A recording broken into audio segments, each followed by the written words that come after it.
Hey guys, welcome to our channel.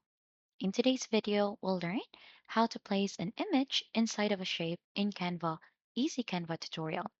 So for us to be able to begin, just head on to Canva's editor first and just choose a size. So you can see we're currently in already in here. And right after, you need to upload the image that you want to go ahead and add on to the shape here onto uploads. So for us to be able to begin, the next step that you need to do is to head here onto elements. So if you scroll down, you should be able to find in frames in here. Just click onto see all and you should be able to find in the different shapes or the basic shapes offered in here. And then just choose a shape that you want to use. So for example, you want to go ahead and place your image inside pentagon.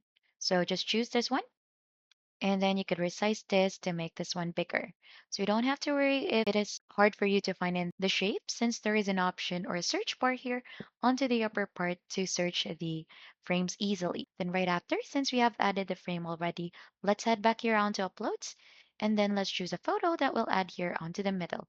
For example, this one, we're going to drag this and then drop it in here. And since we have added this, we'll just need to double tap onto this photo so that it should give us an option to go ahead and position the photo inside of it.